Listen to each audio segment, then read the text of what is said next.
저희가 한 해 동안 이제 말씀을 나누면서 여러분에게 하나님이 요구하셨던 것은 그리스도인으로서 믿음의 성도로서 믿음이 질적으로 성장하기를 바랬습니다. 한국 교회에 가지고 있는 하나님의 어떤 무거운 마음이기도 할 것입니다. 교회가 성장하고 크면서 이상하게도 유럽의 교회가 성장한 이후의 모습이나 혹은 또 미국의 교회가 성장한 이후의 모습으로 바뀌어가는 교회의 모습을 봅니다. 안타까운 일이죠. 가장 중요한 것은 하나님이 걱정하시는 것은 본질적인 부분을 놓치고 있는 것 때문이 아닐까 그렇게 생각을 해봅니다. 지나가면서 보이는 대형 교회들의 모습을 보면서 대형 교회들은 대형 교회로서의 몫이 분명히 있습니다. 걱정스러운 것이 예배가 지금 점점 코로나 이후에 의식화되는 것이 아닌가 하는 그런 생각들을 해봅니다. 예배가 중요하죠. 예배 의식이 너무나도 중요합니다. 그런데 우리 입장에서 예배가 의식화된다는 것은 참으로 문제가 있는 것입니다.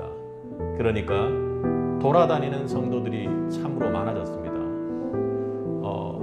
교회를 섬기고 하나님 앞에 예수님을 믿음으로 예수님으로 너무 사랑함으로 예수님의 몸된 교회를 섬기고자 하는 감사와 찬양의 고백들이 나오지 않는 것이죠. 그러니까 예배에서 내가 뭔가 은혜를 받아서 그 은혜 받은 것으로 그 감정적인 체험적인 신앙을 가지고 한 주간을 살아내야겠다고 여기저기를 돌아다니는 것이죠. 교회를 섬기는 것은 성도의 책임이자 예수 그리스도를 사랑하는 그 사랑의 고백임을 여러분 기억하시기 바랍니다. 또 하나는 내 힘으로 구원받겠다고 하는 그 행위들이 교회에 만연합니다. 원래도 계급화에 대한 문제점이 상당히 지적되고 교회가 점점 더 낮아지고 그리고 교회 안에서의 성도의 계급이 없어지는 것이 중요하다고 그렇게 얘기해서 그것들을 알고 있기는 하지만 교회의 모습 속에서 바라볼 때 우리는 성가대를 하며 그리고 교회에서 봉사를 하며 내가 무언가 교회의 행사 속에서 다른 사람을 돕는 그런 사역들을 행하면서 내가 그 속에서 그 선행의 마일리지를 쌓아서 구원을 얻는다고 생각하는 또 안타까운 그런 면들이 있습니다. 그러니 처음에 예배를 할 때 우리가 의식화하려고 예배가 의식화됐겠습니까? 그리고 또 여기저기 돌아다니며 교회를 섬기고 주님의 몸된 교회를 사랑하는 마음으로 가는 것이 아니라 어떻게 해서든지 내가 영적인 갈증이나 이것을 충족하기 위해서 여기저기 돌아다니려고 해서 그렇게 돌아다녔겠습니까? 그렇지 않습니다. 그죠? 강구하는 마음 속에서 그렇게 다녔는데 결국엔 예배가 의식화되어 버리는 상황이 오는 것입니다. 본질을 놓쳤기 때문이죠. 그리고 구원은 남지 않고 행위를 통해서 무언가 구원받을 수 있다라는 착각 속에서 성도들이 의식화되게끔 상황들이 만들어지는 것입니다. 참으로 무서운 일이죠. 언제나 우리가 제일 앞쪽에 놓아야 될 것은 교회의 사명이 구원입니다. 예수 그리스도를 알게 하고 예수 그리스도를 인격적으로 만나게 하여 하나님의 백성, 하나님의 나라를 확장시켜 나가는 것이 교회가 이 땅에 남겨진 사명이죠. 여러분, 그렇다면 우리가 삶 속에서 구원받은 자로서 혹은 구원받지 못했다면 행위적인 것이 아니라 구원에 집중해야 되는데 우리 성도로서 구원받은 자로서는 어떻게 살아가고 있습니까? 질적으로 성장하고 있습니까? 구원받은 자로서의 책임을 감당하고 있냐고 하나님께서는 언제나 우리 말씀 통해서 묻고 계십니다. 여러분, 무엇이 문제입니까? 무엇이 문제입니까? 우리가 구원받는 것 첫 시작이 중요합니다. 첫 시작이 중요해요. 다른 그 어떤 것이 아니라 어린 양 예수 그리스도를 믿는 믿음으로 말미암아 우리가 구원을 얻는다라는 것이 가장 선두에 서야 되는 것입니다. 교회에서 말씀이 선포될 때 무언가 다른 행사나 커리큘럼이나 해서 섞여서 처음 오는 성도들을 헷갈리게 만들 것이 아니라 예수 그리스도를 믿는 믿음이 없는 자들을 헷갈리게 만들 것이 아니라 교회의 강대상 앞에서도 복음이 설교되지 않는 이 현실은 참으로 무서운 결과를 낳을 수 있다는 것을 여러분 기억하고 한국 교회와 우리 새빛교회가 하나님 은혜 안에서 영영이 복음만을 선포하는 교회가 되기를 간절히 소원하고 축복합니다. 여러분 그렇게 기도해 주시기 바랍니다.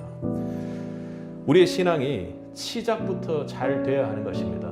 교회가 정말로 잘 되기 위해서는 부흥하고 성도의 수가 많아지는 데 집중하는 것이 아니라 우리의 믿음에 우리의 신앙이 얼마나 견고하게 예수 그리스도 안에서 정리가 되는가 하는 것이 중요한 것이지요. 오늘 본문을 통해 의롭다 하심을 받는 그 믿음에 대해서 바울이 이야기를 하는 것입니다. 아마 예수 그리스도를 믿는 믿음으로 말미암아 했을 때 우리는 대체 그 믿음이 무엇인데 내가 손에 만질 수 있도록 대체 설명 좀 해봐 하고 그렇게 질문하지 않겠습니까? 바울이 그렇게 이야기를 하는 것입니다. 오늘 27절부터 4장 3절까지는 4장 전체의 내용에 대한 요약이 들어있는 것입니다. 27절부터 30절까지는 결국 반대되게 믿음에 대해서 이야기했을 때 무언가 논리적으로 문제가 있는 것에 대해서 질문하고 반대편에서 논박하는 사람들에 대해서 27절부터 31절까지 그 답을 주고 그리고 4장에서는 아브라함과 다윗에 대한 예를 들어서 그렇게 설명을 하고 있는 것입니다. 그래야 이해가 잘 되겠죠. 그죠? 그 반대하는 사람들에게. 바울이 첫 번째로 이야기하는 것은 무엇이냐면 아브라함의 믿음 그리고 다윗의 믿음, 다윗의 은혜 받은 믿음에 대해서 이야기하기 전에 바울이 지금 4장에서 가장 먼저 이야기하고 싶었던 것은 다른 그 어떤 것보다 전제돼야 할 것이 믿음이 구원받는 데 있어서 가장 먼저라는 것입니다. 그러니까 구원받기 전에 믿음이 존재하고 구원 이후에 우리의 행위나 율법이나 예배의 의식이 존재한다라는 것을 지금 강조하며 이야기하고 있는 것입니다. 왜요? 본인이 그렇게 살질 못했거든요. 그게 선명하게 예수 그리스도를 만나고 나서 예수 그리스도를 믿는 믿음으로 구원받고 나서 비포 애프터가 정확하게 구분되기 때문에 바울이 아주 정확하게 아브라함의 예를 들어서 설명할 수 있었던 것입니다. 여러분 행위가 아닌 믿음이 먼저입니다. 우리 1절부터 3절까지를 한번 다시 읽어보겠습니다. 그런즉 육신으로 우리 조상인 아브라함이 무엇을 얻었다 하리요? 만일 아브라함이 행위로서 의롭다 하심을 받았으면 자랑할 것이 있으려니와 하나님 앞에서는 없느니라. 일단 여기까지만 읽겠습니다. 여러분 아브라함이 믿음의 조상이라고 그렇게 이야기를 하죠. 바울이 지금 4장을 통해서 믿음에 대해서 자세히 이야기를 하려고 합니다. 4장 전체를 구체적인 아브라함의 믿음을 통해서 이야기한다는 것은 우리에게 믿음이 너무나도 잘못 이해되고 있는 부분들이 많고 믿음에 대해서 정확하게 자신이 만난 예수에 대해서 믿음의 조상인 아브라함을 통해서 설명하고자 하는 것입니다. 그런데 1, 2절을 읽어보니까 어때요? 우리 믿음의 조상이라고 하는 아브라함이 뭔가 행위로 자랑할 것이 있느냐 이렇게 이야기를 하죠. 행위적으로 보면 아브라함이 왜 자랑할 것이 없겠습니까마는 아브라함에게 이렇게 이야기하는 것은 행위를 가지고 그 기소장에 아무것도 적히지 않을 아브라함은 아니었다라는 것을 이야기하는 것 아니겠습니까? 여러분이 아는 것만 해도 흉년이 나니까 야 본토 아비 집을 떠나서 그렇게 멋지게 출발하더니 갑자기 애굽으로 떠나? 이런 기억이 있지 않습니까? 거기 가서도 얼마나 대체로 영적으로 좋지 않았으면 아브라함이 자기 아내를 루이라고 속여서 어떻게 해서든지 거기서 연명하려고 하는 아브라함의 모습을 우리가 보지 않습니까? 하나님 앞에 하나님 자녀로서 썩 좋아 보이지 않습니다. 그죠? 하나님이 기뻐하시지 않았을 것입니다. 성경 구약에 보면 도움을 얻기 위해서 애굽으로 내려가는 것은 바로 화를 부르는 일이라고 그렇게 말합니다. 그런데 아브라함이 그래요. 그 믿음에 있어서 자신의 행동에 있어서는 전혀 의롭다함을 받을 리가 없습니다. 기소장에 엄청나게 적혀 있을 것입니다. 그래서 사라가 마음 아팠던 일, 그리고 아브라함이 거기에서 뭔가 잔머리 쓰면서 그렇게 했던 모든 일들이 다 기록이 되어 있겠죠. 그런데 성경이 뭐라고 말합니까? 3절을 함께 읽어보겠습니다. 성경이 무엇을 말하느냐? 아브라함이 하나님을 믿음에 그것이 그에게 의로 여겨진 바 되었더라. 그러니까 아브라함이 하나님을 믿었는데 그 그런 연약함이나 부족함이나 그리고 기소장에 엄청나게 적힐 만한 일들이 있었음에도 불구하고 하나님께서 그를 의로 여겨주셨다는 것입니다. 어떻게 해요? 믿음 때문에. 우리 창세기 15장을 한번 보겠습니다.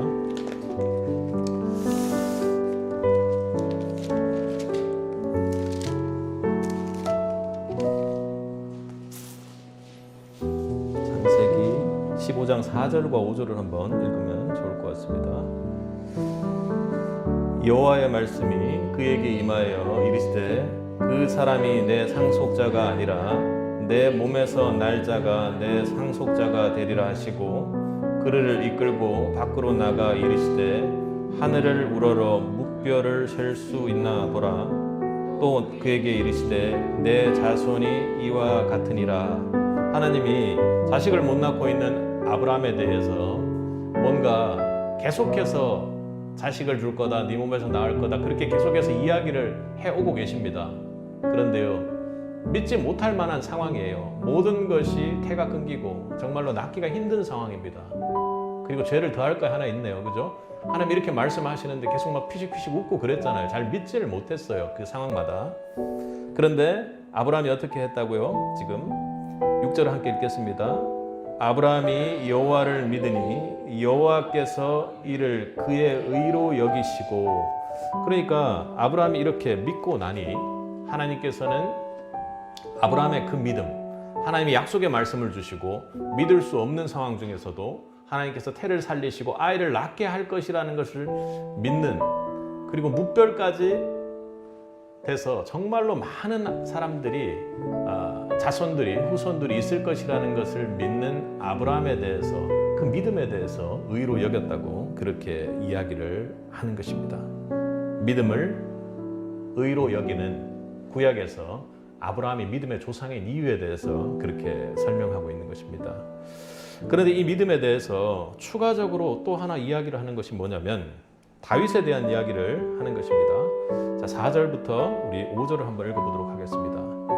일하는 자에게는 그 삭시 은혜로 여겨지지 아니하고 보수로 여겨지니와 일을 아니할지라도 경건하지 아니한 자를 의롭다 하시는 이를 믿는 자에게는 그의 믿음을 의로 여기시나니.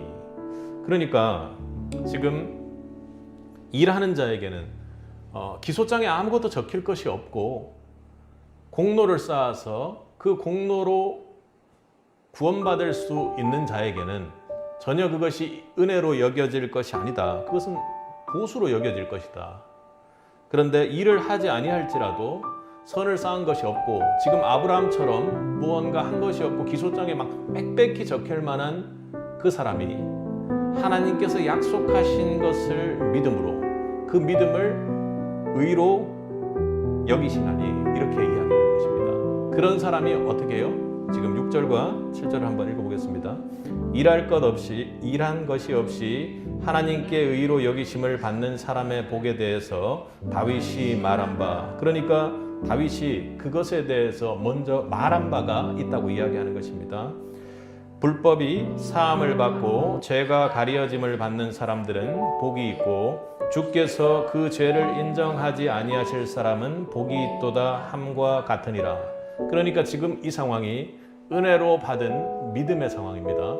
그러니 정말로 심판받다 마땅할 자를 보고 하나님께서 믿음으로 의롭게 여긴 자는 복이 있다고 얘기하는 것입니다. 그 복이 뭐죠? 구원의 복입니다.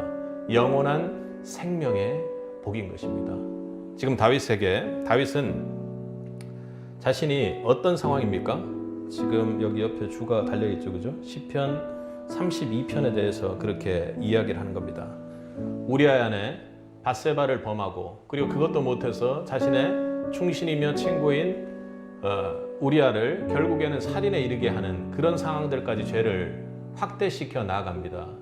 근데 그가 주님 앞에 오늘 교동문에 읽었던 것처럼 죄를 고백하고 주님 앞에 내가 범죄했다고 주님 앞에 나아갔더니 주님께서 구원하실 수밖에 없습니다. 저는 아무것도 할 수 없습니다라고 그렇게 얘기했더니 어떻게 해요? 주님께서 죄를 사하여 주시고 다윗을 구원해 주셔서 그것이 복이라고 이야기를 하고 있는 것입니다. 오늘 본문 이후에 가장 중요한 것은 지금 우리가 구원받는 데 있어서 다른 그 어떤 것보다도 믿음으로 구원받는다라고 이야기를 하는 것이죠. 믿음으로 구원받는다. 내가 은혜로 하나님께서 주신 그 믿음으로 구원받는다라는 이야기를 하는 것입니다. 근데 오늘 우리 4장 본문 앞서 읽은 바울이 한 말을 보면 할례자도 믿음으로 말미암아 또한 무할례자도 믿음으로 말미암아 30절이 그런 이야기죠. 그리고 또 믿음으로 말미암아 율법을 파기하느냐 그럴 수 없다고 이렇게 이야기를 합니다. 그러니까 바울에게 이야기한 사람처럼 한 것들은 반대 의견으로 유대인들이 이야기하고 있는 것은 그러면 할례 받는 것이 중요한 것이 아니냐, 할례로 하나님께서 선택받은 민족으로서 우리를 한 것 아니냐 이렇게 이야기를 한 것과 그리고 우리는 하나님의 백성으로서 율법을 받았는데 그럼 율법을 지키지 않고 믿음만으로 된다라는 것이냐 하는 질문들을 한 것입니다. 그러니까 바울이 먼저 무슨 이야기를 한 거예요? 우리의 믿음의 조상인 아브라함을 꺼내서 그 과정들이 어떻게 되는지를 설명하는 것입니다. 아브라함이 믿음으로 의롭다함을 여김받은 것이 창세기 15장에서 그렇게 나오는 것이죠. 그리고요, 창세기 17장 이후에 할례에 대한 이야기를 합니다. 그러니까 9절 이후에는 다른 유대인들의 반박과 질문에 대해서 구체적으로 다시 설명을 하는 것입니다. 왜 믿음이 먼저냐? 믿음으로 구원받는 것이고 할례나 율법보다 믿음이 훨씬 더 먼저라는 것을 바울은 아브라함을 통해서 이야기를 하는 것입니다. 우리 9절에서 11절까지를 한번 읽어보도록 하겠습니다. 그런즉 이 복이 할례자에게냐 혹은 무할례자에게도냐 무릇 우리가 말하기를 아브라함에게는 그 믿음이 의로 여겨졌다 하노라. 그런즉 그것이 어떻게 여겨졌느냐 할례시냐 무할례시냐 할례시가 아니요 무할례시니라. 그가 할례의 표를 받은 것은 무할례시의 믿음으로 된 의를 인친 것이니 이는 무할례자로서 믿는 모든 자의 조상이 되어 그들도 의로 여기심을 얻게 하려 하심이라. 그러니 아브라함이 믿음으로 의롭다함을 받았다고 이야기하고 유대인들이 계속해서 반박하는, 그럼 우린 대체 뭐냐 하고 그렇게 반박하는 두 가지가 할례와 율법에 관한 것이었는데 거기에 대해서 정확하게 반박을 하고 있습니다. 여러분, 할례가 먼저가 아니라고 이야기하는 것이죠. 아브라함이 아까 창세기 15장에서 그렇게 하나님께로부터 의롭다함을 받는 상황이었습니다. 그의 모습이 전혀 부족하고 믿음도 연약한 그런 상태였지만 하나님께서 나와서 이렇게 설명해 줬을 때 하나님께서 그렇게 설명해 주자 아브라함이 어떻게 여겼습니까? 그것을 믿고 따랐더니 그렇게 될 거야 하고 정말 간절하게 믿었더니 하나님께서 그것을 의롭다함을 여겼습니다. 그리고 하나님께서 지속적으로 약속의 말씀을 주시죠. 그리고 창세기 17장 이후에 이렇게 믿음의 백성들을 향해서 할례를 받을 것을 말씀하십니다. 그러니 지금 바울이 얘기하는 것은 믿음 이후에 할례하라는 이야기가 있었다라는 얘기를 하고 있는 것이죠. 할례 의식에 구원이 있는 것이 아닙니다. 할례는 믿음으로 의라고 여긴 다음에 나타난 믿음의 표시인 것이죠. 여러분, 무엇이 먼저예요? 할례 의식이 먼저입니까? 믿음이 먼저입니까? 우리의 구원에 있어서 하나님께서는 믿음으로 구원을 하시고 그 이후에 믿음으로 구원받은 백성들을 향해 그것을 확증하고 현재의 삶을 살아나가는 증표로서 할례 의식을 행하게 했던 것입니다. 여러분이 아는 것처럼 세례보다 무엇이 중요합니까? 믿음이 중요합니다. 세례보다 구체적으로 풀어서 말하면 그리스도와의 연합이 더 중요한 것입니다. 한 사람이 믿음으로 내 모든 것을 드리겠다고 그리스도 앞에 나아갈 때 그때 인격적으로 주님을 만나게 되고 그 안에서 예수 그리스도를 구주로 영접하는 것이 중요한 것이지 그것이 먼저인 것이지 세례 의식이 우리에게 중요한 것이 아닙니다. 물론 세례를 받는 의식은 너무나도 중요한 것입니다. 세례를 받는 것은 너무나도 중요하죠. 그런데 중요한 것은 뭐라고요? 예수 그리스도를 믿는 믿음이 먼저 선행될 때 받는 표식이 세례가 되어야 한다는 것입니다. 예배 또한 마찬가지겠죠. 예배 의식이 중요하지 않습니다. 그건 중요하지 않아요. 그러나 예배의 본질은 우리에게 너무나도 중요한 것입니다.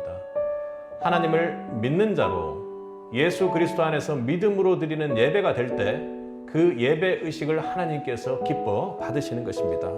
예배를 드리는 예배 의식은 구원받는 자가 하나님을 만나는 자리라는 의식입니다. 여러분 그런 마음이 있습니까? 오늘 세비세 예배가 하나님을 진정으로 만나고 그 하나님 앞에 하나님을 찬양하며 드리는 믿음의 예배가 맞냐고 묻는 것입니다. 그러므로 믿음으로 드리는 예배만이 여러분 참 예배입니다. 그래야 하나님이 받으시고 우리가 하나님 앞에 나아갈 수가 있는 것이죠. 여러분 아벨과 가인의 예배를 기억하십니까? 신약에서는 아벨의 예배에 대해서 어떻게 얘기합니까? 자신을 의롭게 하시는 하나님 아버지 앞에 믿음으로 무릎 꿇는 예배를 드렸다고 그렇게 얘기합니다. 구속의 역사. 그러니 아벨이 드리는 예배는 하나님의 그 구속의 역사 앞에 그것을 믿음으로 하나님께서 나를 살리실 것이고 하나님께서 나와 함께 하실 것이고 하나님께서 우리의 죄의 문제를 해결해 주실 것이라는 그 간절한 믿음 앞에 나아가는 예배입니다. 그런데 가인의 예배는요, 예배이지만 믿음으로 드리지 않는 예배였습니다. 예배의 형식이 먼저 된 것입니다. 하나님 앞에 무언가 내 의를 내세우기 위한 그런 예배 하나님께서 받지 않으십니다. 기뻐하지 않으시죠. 가인의 예배는 어땠습니까?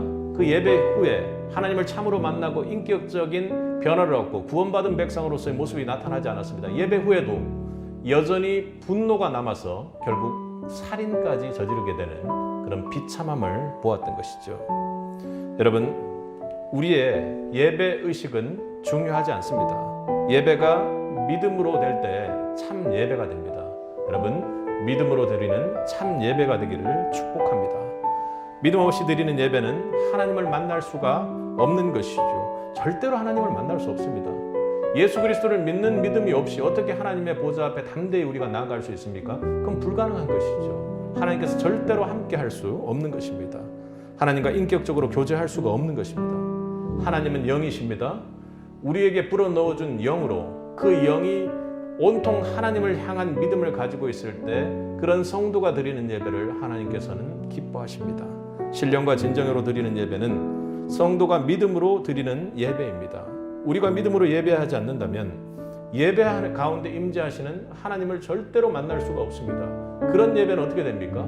결국 가인의 예배처럼 예배한 이후에도 나의 본질적인 죄의 문제나 하나님과의 관계에서 진노된 그 관계의 문제가 해결되지 못하고 여전히 죄의 속성이 남아 살인자로, 범죄를 저지르는 자로, 하나님께 배반하는 자로 떠날 수밖에 없다는 거 여러분 꼭 기억하셔야 됩니다. 여러분, 하나님을 만나지 못하는데 어찌 하나님의 은혜를 누릴 수가 있겠습니까?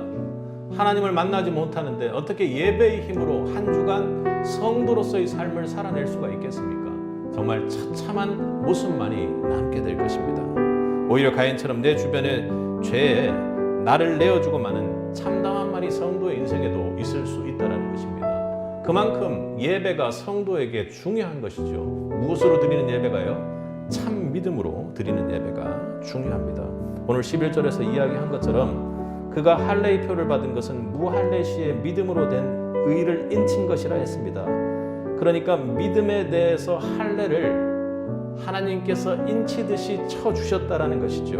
그래서 모든 믿는 자의 조상이 되게 하려 했다고 합니다. 그러니 지금 우리에게 바울이 이야기하는 것은 아브라함이 가진 믿음이 중요한 것이지 할례가 중요한 것이 아니다.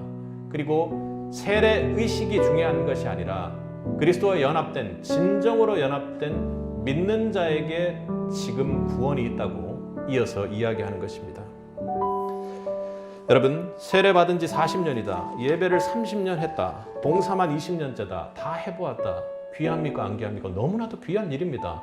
하나님을 사랑함으로 이렇게 봉사하고 예배 드리는 것은 너무나도 귀합니다. 그러나 내가 예배한 연차가 40년이다. 그리고 봉사한 지가 20년이다. 내가 목회 사역한 지가 30년이다. 그것으로 구원을 얻을 수 있는 것이 아니라는 것을 여러분 기억하시기 바랍니다. 먼저 예수 그리스도 안에서 믿음으로 거듭날 때, 구원받은 자로 거듭날 때 그 이외에 있는 것이 의미 있는 것이고 상급이요 하나님께서 기뻐하시는 일이 될 줄로 믿습니다. 그게 먼저가 아니라는 것입니다. 그것으로 구원받는 것이 아니라고 지금 구분지어서 설명하고 있는 것입니다. 바울에겐 너무나도 중요한 일이죠. 왜요?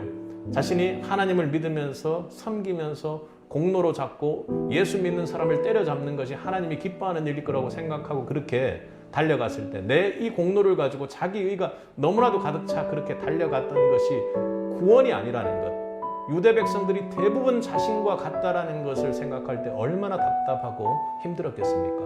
오늘날도 마찬가지입니다.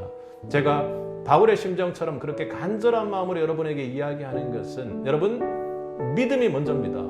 예수 그리스도 안에 있는 믿음이 먼저인 것입니다. 예배를 드리고 다른 것에서 감동받고 다른 것에서 체험하고 다른 것을 가지고 예수 그리스도라고 착각하고 있는 성도들을 볼 때 마음이 너무나도 아픈 것입니다. 여러분 믿음으로 은혜 받는 새빛이 되기를 간절히 바랍니다. 결론적으로 말하면 예수 그리스도를 믿는 믿음으로 우리가 예배할 때 하나님과 함께 구원을 이루어가는 아브라함과 같은 믿음의 조상으로서 그 믿음의 조상의 계보를 잇는 믿음의 성도로서의 인생을 살 줄로 믿습니다. 아멘이십니까? 여러분 삶 가운데 이 믿음이 먼저다라는 것이 항상 기억되고 고백되기를 간절히 축복합니다. 두 번째로 바울이 지금 믿음에 대해서 또 강조하고 이야기하는 것은 율법보다 믿음이 먼저라는 것입니다. 우리의 구원이 율법을 지키는 행위에 있는 것이 아닙니다. 잘 알죠? 잘 압니다. 그런데 아까 앞서 이야기했던 우리 지금의 교회를 걱정했던 것처럼 하다 보니 그렇게 되는 것입니다. 행위를 지키는 것, 행위로 구원받는 것이 아닌 줄 교회도 알고 그 교회에서 말씀을 선포하는 개교회들 목사님들도 다 압니다. 그런데 계속해서 사역을 해 나가다 보니 이상하게 행위를 쌓는 것으로 바뀌는 교회의 모습을 보게 되는 것입니다.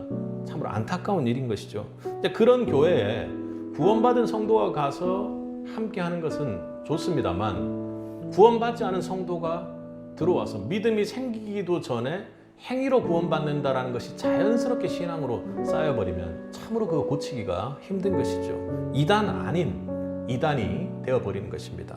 율법이 먼저다 생각하는 것, 그건 무엇입니까 여러분? 내가 생각지도 못하게 율법주의에 빠져버리는 것입니다. 율법주의로는 절대로 구원받을 수 없습니다. 교회 안에 있는 성도들을 마귀가 구원받지 못하고 실족되게끔 만드는 가장 대표적인 방법 중에 하나가 율법주의에 빠지게 하는 것입니다. 조금 더 나가면 종교주의에 빠지는 것이죠. 우리 13절을 한번 읽어보도록 하겠습니다. 함께 읽겠습니다. 아브라함이나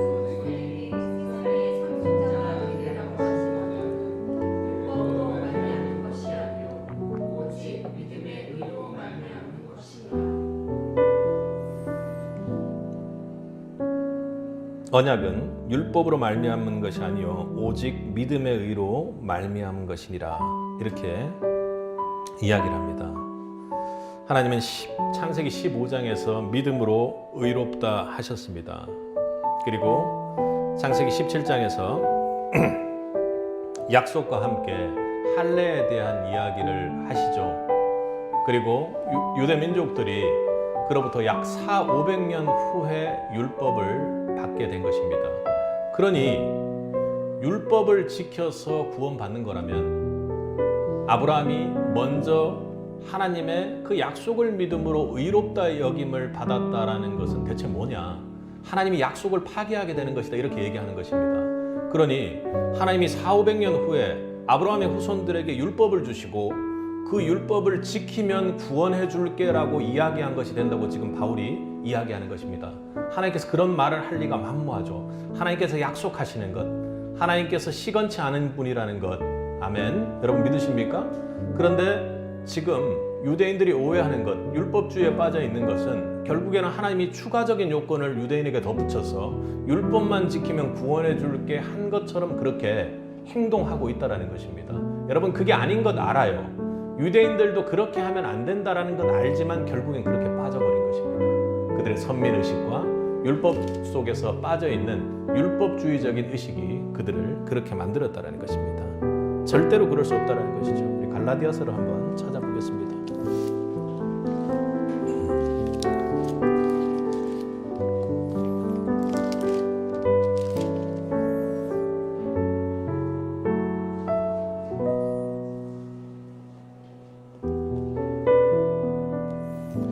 삼 장 15절부터 한 17절까지 정도 읽으면 될 것 같습니다.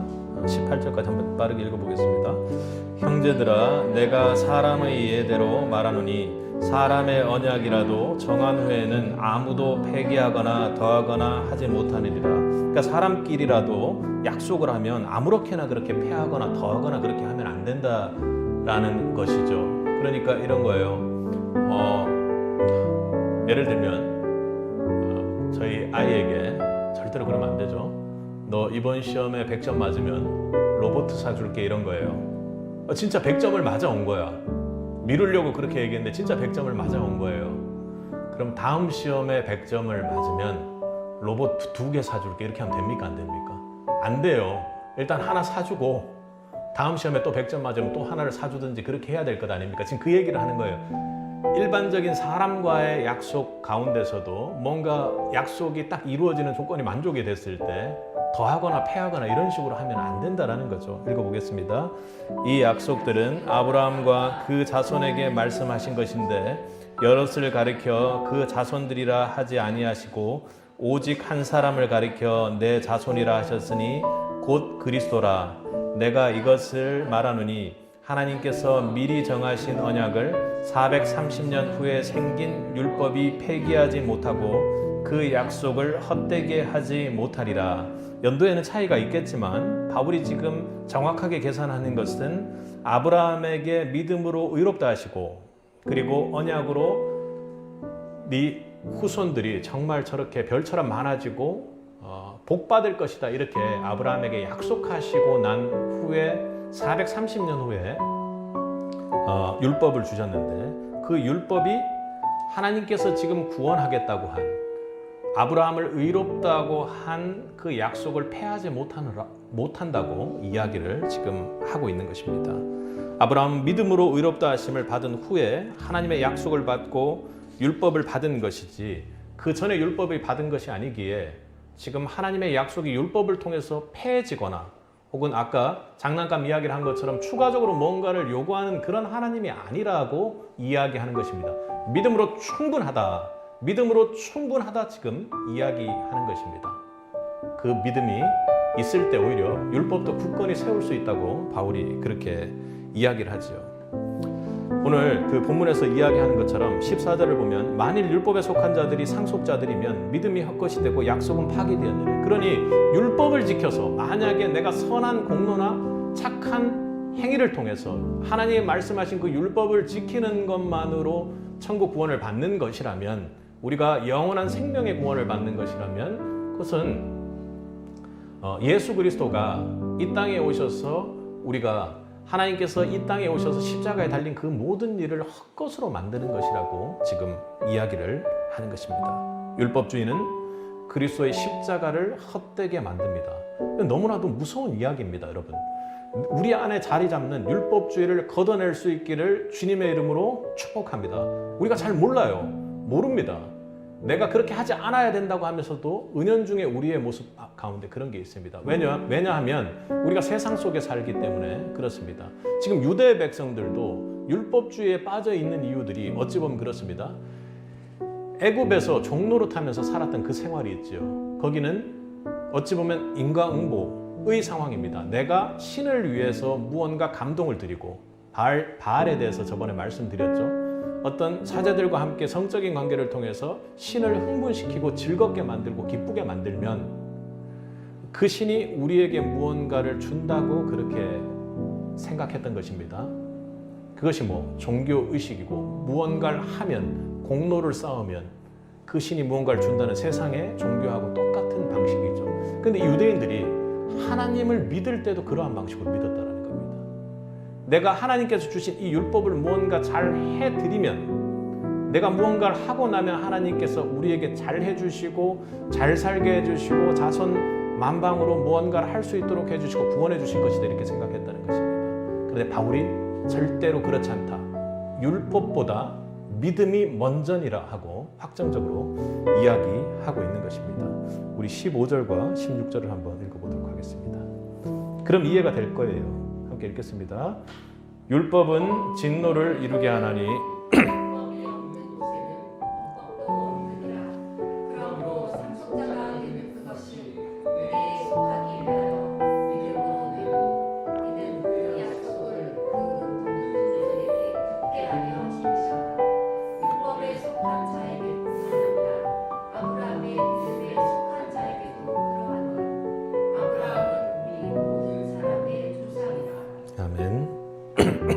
우리한테 가장 기쁜 것은 아브라함이 우리 모든 사람의 조상이다, 이런 겁니다. 오늘 우리에게도 아브라함 믿음의 은혜가 있기를 바랍니다. 지금 15, 16절에서 이야기하는 것은 율법은 이게 죄구나 하는 것만 생각하는 것이 아니라 죄를 깨닫게 하고 이러다가 우리가 심판받아 죽을 수밖에 없는 존재구나 하는 것까지 이르러야 한다는 것입니다. 거기에 가장 큰 은혜가 있어야 한다고 하는 것입니다. 아니면 잘못되면 정죄감으로 빠져버리기 때문이죠. 이렇게 심판받을 수밖에 없구나 해서 예수 그리스도를 붙잡는 은혜가 바로 믿음이라는 것입니다. 그렇게 은혜로 믿음을 받는 것이죠. 그 믿음이 우리에게도 있다고 합니다. 오늘 15절에서 이야기하는 것처럼 모든 후손에게 굳게 하려 하심이라. 16절이요. 율법에 속한 자에게 뿐만 아니라 율법에 속해 있는데 유대인으로서 믿음을 가진 자뿐만 아니라 아브라함의 믿음에 속한 자에게도 그러하니. 그러니까 할례나 율법이 전혀 없는 상태에서 믿음을 받게 된 우리 이방인에게도 그러하니, 이렇게 이야기하는 것입니다. 아멘. 그러므로 우리가 그 믿음으로 구원받을 줄 믿습니다. 율법주의에서 여러분 벗어날 수 있는 은혜가 있어야 될 것입니다. 그리고 말씀을 좀 찾아보려고 했는데 그냥 우리가 한번 설명을 해보죠. 누가복음 19장에 보면 여러분 부자 관리에 대한 내용이 나옵니다. 그런데 이 율법주의 관점에서 보면 참으로 특별한 일들이 누가복음 19장에 있습니다. 여러분 다음 시간이 되면 말씀을 찾아보기로 하고, 그 부자 관리가 나와서 어떻게 해야 선생님, 어떻게 해야 예수님을 향해서 영생을 얻을 수가 있습니까? 이렇게 이야기했을 때, 그럴 때 어떻게 이야기합니까? 주님께서 어떻게 이야기하시죠? 살인하지 말라 하는 이런 율법을 지키라고 이야기합니다. 그때 그 관리가 무슨 얘기를 하죠? 무슨 얘기를 합니까? 나는 어릴 때부터 그 모든 것을 다 지켰나이다, 이렇게 이야기를 해요. 그때 예수님께서 그 관리에게 이렇게 말씀하십니다. 네가 다 지킨 것 알겠다. 그런데 너에게 한 가지 부족한 것이 있으니 네 재산을 다 팔아서 이웃에게 나눠주라고 이야기를 합니다. 그 다음에 부자가 어떻게 하죠? 팔아서 나눠줬으면 참 좋았을 텐데 그러지 않았습니다.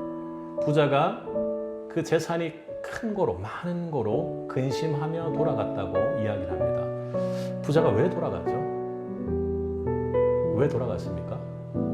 내 자산 팔라고 하니까 그렇게 돌아간 건가요? 그 사람에게 영생이나 구원은 너무나도 중요했을 것입니다. 너무나도 중요했을 것이에요. 그런데 그렇게 재산을 팔아서 넘기면 네가 한 가지 부족한 것을 채울 수 있다고 주님께서 말씀했는데 그 사람은 영생 받기 싫어서 그런 건가요? 왜 그렇게 갔죠? 왜 그렇게 갔을까요? 그 사람에게 딱 한마디 가슴 속에 절대로 동의할 수 없는 말이 있었던 것입니다. 예수님께서 뭐라 말씀하셨어요? 예수님께서 뭐라 말씀하셨어요? 너에게 한 가지 부족한 것이 있으니, 한 가지 부족한 것이 있으니, 한 가지 연약한 것이 있으니, 안 되는 것이 있으니 너는 그것이 부족하니 하는 것을 이 사람은 받아들일 수 없었던 것입니다. 나는 율법을 잘 지켰고 어렸을 때부터 완벽하게 지켰으며 내가 쌓아놓은 공로들이 이렇게 많은데 내가 부족하다고 이렇게 하는 것입니다. 율법주의의 가장 무서운 점이 이것입니다. 대충 내가 무언가를 쌓아놓고 공로를 쌓아놓고 내가 지켰으니 나는 구원받는데도 전혀 무리가 없을 것이다 이렇게 생각하는 것입니다. 그러니 그는 무언가 한 가지 부족한 것이 있다는 예수님의 만남의 말씀을 지켜내지 못했던 것입니다. 절대로 구원받을 수 없는 것이죠. 그 사람에게는 예수 그리스도 앞에 서 있는 가늠한 여인 같은, 예수 그리스도 앞에 선 삭개오 같은 그런 죄인된 심정, 애통한 심정, 부족한 심정이 없었던 것입니다. 여러분 기도 가운데도 만약 지금 그런 심정이 없다면 내가 나도 모르는 사이에 율법주의에 차 있는 사람이 되어 있을 수 있습니다. 여러분 경계하고 돌아보셔야 될 것입니다. 여러분 가운데 마음을 돌아보세요. 그 이후에도 말씀을 찾아보면 그렇습니다. 맹인이 나와서 예수님께서 물어보시거든요. 이 율법주의 부자 관리하고는 전혀 다른 모습을 보입니다. 맹인에게 물어봅니다. 무엇이 필요하냐고 예수님께서 물어봤을 때 보기를 원한다고 합니다. 죄에 닫혀 있고 내가 죄인인지를 전혀 모르고 내가 부족한 걸 전혀 모르는 그런 사람들은 상상하기 힘든 일입니다. 그런데요, 맹인의 영적 의미가 무엇입니까? 영적으로 완전히 닫혀 있는데 내 죄가 무엇인지 보기 원합니다. 이 죄의 굴레에서 어떻게 빠져나갈 수 있는지를 보기 원합니다. 그때 주님께서 이렇게 말씀하십니다. 네 믿음이 너를 보게 하였다. 너를 구원하였다. 이렇게 말씀하시는 것이죠. 그 부자 관리와 전혀 다른 모습들이 나타납니다. 그 이후에 19장에 그렇게 나오죠. 삭개오가 나옵니다. 예수님께서 그렇게 말씀하세요. 오늘 너의 집에 가야 되겠다. 삭개오는 예수님을 보기 위해서 이렇게 나왔습니다. 그 부자 관리하고도 똑같은 모습이에요. 예수님 앞에 나왔습니다. 그 호칭이 선생이었다라는 것이 좀 아쉽긴 하지만 어쨌든 비슷하게 나왔습니다. 근데 예수님께서 그렇게 말씀하셨을 때 삭개오가 어떻게 얘기합니까? 예수님께서 그렇게 말씀하시자마자 내 집에 머물러야겠다고 얘기하자마자 삭개오는 예수님의 그 손을 붙잡았던 것입니다. 예수님께서 말씀하시자마자 내 재산을 팔았던 것이죠. 예수님을 보자마자 십자가 앞에 기도를 하자마자 하나님께서 은혜를 부어주셨던 것입니다. 예수님 말씀을 들으러 갔을 때 예수님의 음성을 들었을 때 삭개오는 어떻게 했습니까? 아, 내게 부족한 것이 하나 있구나. 예수님을 보자마자 내가 죄인이구나 하고 삭개오는 깨달을 수 있었던 것입니다. 시키지 않았어요. 주님께서 그렇게 말씀하시지 않았습니다. 그런데 삭개오가 먼저 주님 앞에 나와 이야기하는 것이죠. 주님, 제게 부족한 것이 하나 있으니 제 재산을 팔아서 반을 버리겠습니다. 제가 이 말씀 준비하면서 하나님이 또 한 말씀의 은혜를 주신 거예요. 삭개오가 왜 절반만 팔았을까? 자신이 여지껏 남들을 압제하고 절대로 가지면 안 될 것들을 뺏은 것들을 갚을 생각을 하니까 그게 지금 자기가 가지고 있는 절반, 재산의 절반 이상 되는 거예요. 그러니 정상적으로 세금 거두면서 자기가 모은 재산의 절반 그거 다 내놓고 그리고 여지껏 내가 잘못했던 걸 현실적으로 다 돌려주고 갚아야 되겠습니다. 바로 이야기가 나오는 것입니다. 여러분 혹시 예배 앞에 자신의 죄인됨을 하나님 앞에 나는 다 지켰다고 얘기하는 자가 아닙니까? 성경의 말씀을 보면서 우리가 기소장에 적혀 있는 모습이 내 모습이다 하고 그렇게 그냥 지나가 버리지 않았습니까?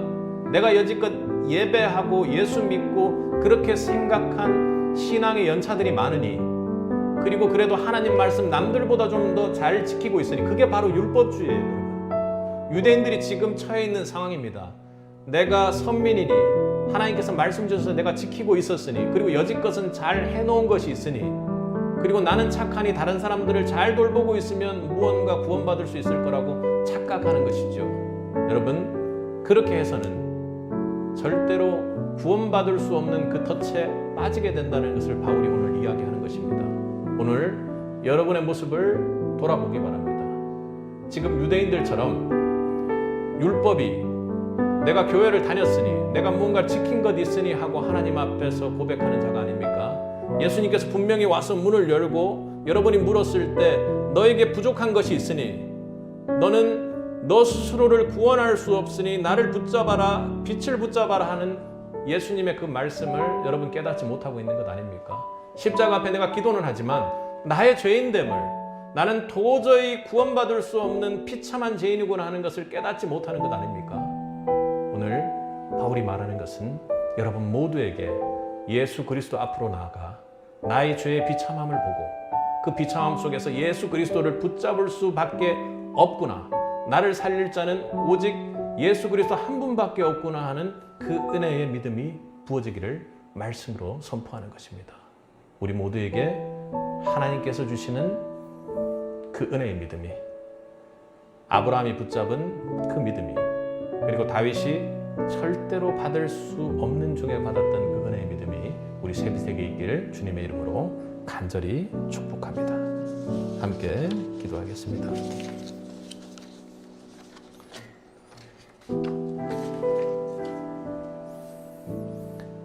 사랑과 은혜가 많으신 아버지 하나님, 오늘 말씀을 붙잡습니다. 우리가 믿음으로 약속을 붙잡을 때 하나님께서 그 약속을 이루실 줄 믿습니다. 오늘 십자가 앞에 저희 모두가 부족한 걸 깨닫습니다. 목회자인 저의 모습을 돌아봅니다. 그리고 성도인 우리의 모습은 어떤지 돌아봅니다. 성장하는 교회 예배당 앞에 저 교회가, 우리나라의 그 교회가 30년 후에도 여전히 저렇게 번성하며 자리 잡고 있을까 하는 그런 걱정을 해봅니다. 주님, 은혜를 베풀어 주옵소서. 우리 교회가 율법주의에 빠지지 않도록 도와주시고, 예배 의식에 빠져서 우리는 구원받은 자니까 구원받은 자로서의 책임을 다하지 않는 그런 교회가 되지 않도록 주님 도와주옵소서. 우리 성도들 참으로 헌신하고 기도하고 있습니다. 저도 밤낮으로 주님의 말씀을 준비하며 시간이 없는 중에도 쪼개서 모든 것을 드린다고 드리고 있습니다. 그러나 주님, 우리가 지킬 것을 다 지켰다는 그런 마음 가지지 않도록 주님 도와주옵소서. 부족한 부분이 많지만 쌓아놓은 것이 있으니 괜찮다는 그런 마음 가지지 않도록 도와주옵소서. 가난한 마음 가지게 하시고 우리의 죄의 비참함을 주님 보게 하옵소서. 예수 그리스도를 믿는 믿음 외에는 다른 방법이 없는 자가 우리임을 깨달을 수 있는 은혜를 허락하여 주옵소서. 오늘 젊은 부자 관리의 모습이 우리의 모습입니다. 나는 충분하다, 나는 괜찮다, 진노만을 남길 뿐이라는 그 하나님 앞에 두려움을 가질 수 있는 성도들 되기를 원합니다. 주여, 우리의 모습을 보길 원합니다. 여전히 주님을 믿는 것을 의지하는 것 아니라 나의 신앙 경력에 의지해 있는 저희의 참담함을 보게 하옵소서. 다른 사람을 판단하는 저를 봅니다. 주여, 신앙으로 다른 일을 판단하는 자가 아니라 주님의 십자가 앞에 우리 자신을 보는 자들 다 될 수 있도록 주여 도와주옵소서. 주여, 우리를 용서하옵소서. 저희가 깨어 간절히 기도하는 새빛이 되기를 원합니다. 주여, 영의 눈을 뜨기를 원합니다. 믿음의 하나님에게 전적으로 우리 가진 모든 소유를 전심으로 드릴 수 있는 새빛이 되기를 간절히 바랍니다. 바울의 말을 오늘 봤습니다. 믿음이 먼저입니다. 주님, 제발 저희 눈을 뜨게 하옵소서. 삭개오에게 부어진 은혜가 우리 모두에게 있기를 간절히 소원합니다. 주여, 우리 새빛을 붙잡아 주옵소서. 성령을 부어 주옵소서. 주님, 우리 모두에게 하나님의 믿음의 은혜를 폭포수같이 부어 주옵소서. 주님, 은혜의 은혜를 구합니다. 성령 하나님 함께 하시며 저희가 한 해 동안 이제 말씀을 나누면서 여러분에게 하나님이 요구하셨던 것은 그리스도인으로서, 믿음의 성도로서 믿음이 질적으로 성장하기를 바랬습니다. 한국 교회에 가지고 있는 하나님의 어떤 무거운 마음이기도 할 것입니다. 교회가 성장하고 크면서 이상하게도 유럽의 교회가 성장한 이후의 모습이나 혹은 또 미국의 교회가 성장한 이후의 모습으로 바뀌어가는 교회의 모습을 봅니다. 안타까운 일이죠. 가장 중요한 것은 하나님이 걱정하시는 것은 본질적인 부분을 놓치고 있는 것 때문이 아닐까, 그렇게 생각을 해봅니다. 지나가면서 보이는 대형 교회들의 모습을 보면서 대형 교회들은 대형 교회로서의 몫이 분명히 있습니다. 걱정스러운 것이 예배가 지금 점점 코로나 이후에 의식화되는 것이 아닌가 하는 그런 생각들을 해봅니다. 예배가 중요하죠. 예배 의식이 너무나도 중요합니다. 그런데 우리 입장에서 예배가 의식화된다는 것은 참으로 문제가 있는 것입니다. 그러니까 돌아다니는 성도들이 참으로 많아졌습니다. 교회를 섬기고 하나님 앞에 예수님을 믿음으로 예수님으로 너무 사랑함으로 예수님의 몸된 교회를 섬기고자 하는 감사와 찬양의 고백들이 나오지 않는 것이죠. 그러니까 예배에서 내가 뭔가 은혜를 받아서 그 은혜 받은 것으로 그 감정적인 체험적인 신앙을 가지고 한 주간을 살아내야겠다고 여기저기를 돌아다니는 것이죠. 교회를 섬기는 것은 성도의 책임이자 예수 그리스도를 사랑하는 그 사랑의 고백임을 여러분 기억하시기 바랍니다. 또 하나는 내 힘으로 구원받겠다고 하는 그 행위들이 교회에 만연합니다. 원래도 계급화에 대한 문제점이 상당히 지적되고 교회가 점점 더 낮아지고 그리고 교회 안에서의 성도의 계급이 없어지는 것이 중요하다고 그렇게 얘기해서 그것들을 알고 있기는 하지만 교회의 모습 속에서 바라볼 때 우리는 성가대를 하며 그리고 교회에서 봉사를 하며 내가 무언가 교회의 행사 속에서 다른 사람을 돕는 그런 사역들을 행하면서 내가 그 속에서 그 선행의 마일리지를 쌓아서 구원을 얻는다고 생각하는 또 안타까운 그런 면들이 있습니다. 그러니 처음에 예배를 할 때 우리가 의식화하려고 예배가 의식화됐겠습니까? 그리고 또 여기저기 돌아다니며 교회를 섬기고 주님의 몸된 교회를 사랑하는 마음으로 가는 것이 아니라 어떻게 해서든지 내가 영적인 갈증이나 이것을 충족하기 위해서 여기저기 돌아다니려고 해서 그렇게 돌아다녔겠습니까? 그렇지 않습니다. 그죠? 간구하는 마음 속에서 그렇게 다녔는데 결국엔 예배가 의식화돼 버리는 상황이 오는 것입니다. 본질을 놓쳤기 때문이죠. 그리고 구원은 남지 않고 행위를 통해서 무언가 구원받을 수 있다라는 착각 속에서 성도들이 의식화되게끔 상황들이 만들어지는 것입니다. 참으로 무서운 일이죠. 언제나 우리가 제일 앞쪽에 놓아야 될 것은 교회의 사명이 구원입니다. 예수 그리스도를 알게 하고 예수 그리스도를 인격적으로 만나게 하여 하나님의 백성, 하나님의 나라를 확장시켜 나가는 것이 교회가 이 땅에 남겨진 사명이죠. 여러분, 그렇다면 우리가 삶 속에서 구원받은 자로서 혹은 구원받지 못했다면 행위적인 것이 아니라 구원에 집중해야 되는데 우리 성도로서 구원받은 자로서는 어떻게 살아가고 있습니까? 질적으로 성장하고 있습니까? 구원받은 자로서의 책임을 감당하고 있냐고 하나님께서는 언제나 우리 말씀을 통해서 묻고 계십니다. 여러분, 무엇이 문제입니까? 무엇이 문제입니까? 우리가 구원받는 것, 첫 시작이 중요합니다. 첫 시작이 중요해요. 다른 그 어떤 것이 아니라 어린 양 예수 그리스도를 믿는 믿음으로 말미암아 우리가 구원을 얻는다라는 것이 가장 선두에 서야 되는 것입니다. 교회에서 말씀이 선포될 때 무언가 다른 행사나 커리큘럼이나 해서 섞여서 처음 오는 성도들을 헷갈리게 만들 것이 아니라 예수 그리스도를 믿는 믿음이 없는 자들을 헷갈리게 만들 것이 아니라 교회의 강대상 앞에서도 복음이 설교되지 않는 이 현실은 참으로 무서운 결과를 낳을 수 있다는 것을 여러분 기억하고 한국교회와 우리 새빛교회가 하나님 은혜 안에서 영영이 복음만을 선포하는 교회가 되기를 간절히 소원하고 축복합니다. 여러분 그렇게 기도해 주시기 바랍니다. 우리의 신앙이 시작부터 잘 돼야 하는 것입니다. 교회가 정말로 잘 되기 위해서는 부흥하고 성도의 수가 많아지는 데 집중하는 것이 아니라 우리의 믿음에 우리의 신앙이 얼마나 견고하게 예수 그리스도 안에서 정리가 되는가 하는 것이 중요한 것이지요. 오늘 본문을 통해 의롭다 하심을 받는 그 믿음에 대해서 바울이 이야기를 하는 것입니다. 아마 예수 그리스도를 믿는 믿음으로 말미암아 했을 때 우리는 대체 그 믿음이 무엇인데 내가 손에 만질 수 있도록 대체 설명 좀 해봐 하고 그렇게 질문하지 않겠습니까? 바울이 그렇게 이야기를 하는 것입니다. 오늘 27절부터 4장 3절까지는 4장 전체의 내용에 대한 요약이 들어있는 것입니다. 27절부터 30절까지는 결국 반대되게 믿음에 대해서 이야기했을 때 무언가 논리적으로 문제가 있는 것에 대해서 질문하고 반대편에서 논박하는 사람들에 대해서 27절부터 31절까지 그 답을 주고, 그리고 4장에서는 아브라함과 다윗에 대한 예를 들어서 그렇게 설명을 하고 있는 것입니다.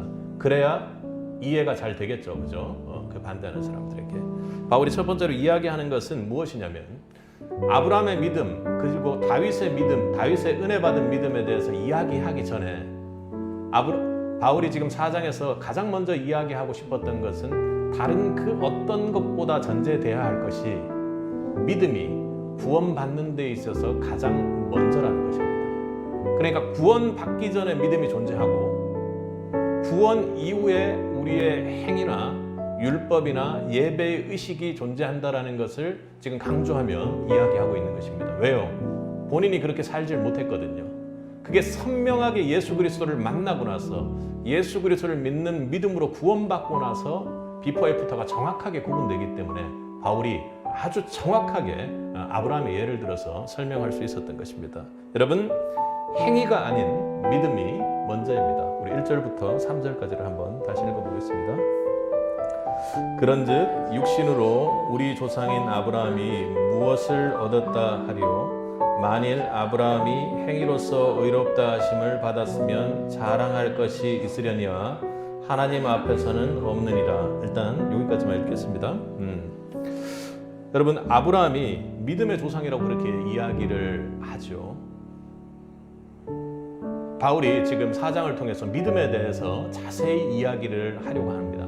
4장 전체를 구체적인 아브라함의 믿음을 통해서 이야기한다는 것은 우리에게 믿음이 너무나도 잘못 이해되고 있는 부분들이 많고, 믿음에 대해서 정확하게 자신이 만난 예수에 대해서 믿음의 조상인 아브라함을 통해서 설명하고자 하는 것입니다.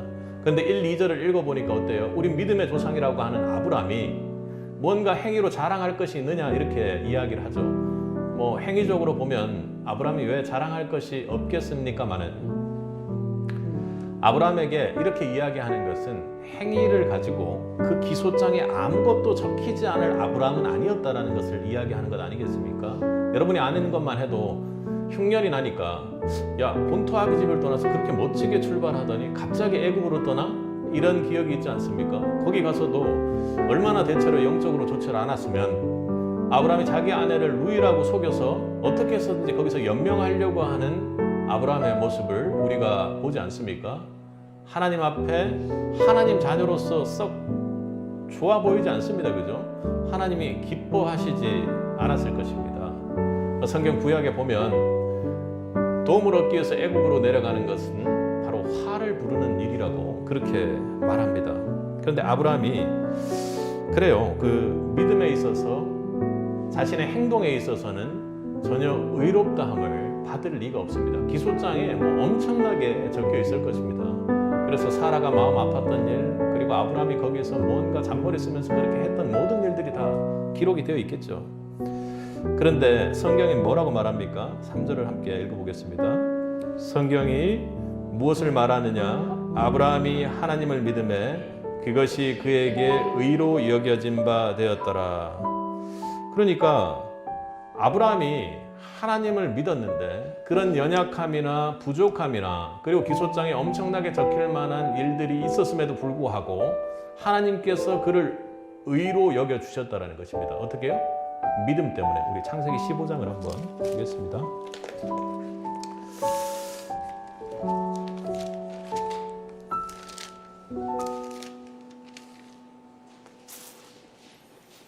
창세기 15장 4절과 5절을 한번 읽으면 좋을 것 같습니다.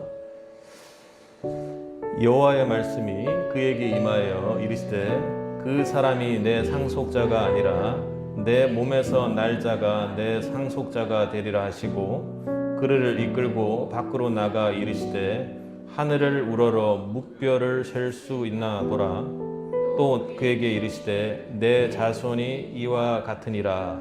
하나님이 자식을 못 낳고 있는 아브라함에 대해서 뭔가 계속해서 자식을 줄 거다, 네 몸에서 낳을 거다, 그렇게 계속해서 이야기를 해오고 계십니다.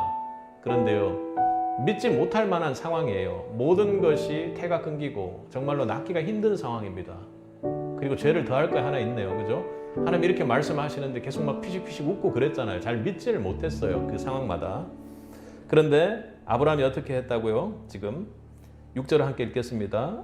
아브라함이 여호와를 믿으니 여호와께서 이를 그의 의로 여기시고, 그러니까 아브라함이 이렇게 믿고 나니 하나님께서는 아브라함의 그 믿음, 하나님이 약속의 말씀을 주시고 믿을 수 없는 상황 중에서도 하나님께서 태를 살리시고 아이를 낳게 할 것이라는 것을 믿는, 그리고 묵별까지 돼서 정말로 많은 사람들이, 자손들이, 후손들이 있을 것이라는 것을 믿는 아브라함에 대해서, 그 믿음에 대해서 의로 여겼다고 그렇게 이야기를 하는 것입니다. 믿음을 의로 여기는 구약에서 아브라함이 믿음의 조상인 이유에 대해서 그렇게 설명하고 있는 것입니다. 그런데 이 믿음에 대해서 추가적으로 또 하나 이야기를 하는 것이 뭐냐면 다윗에 대한 이야기를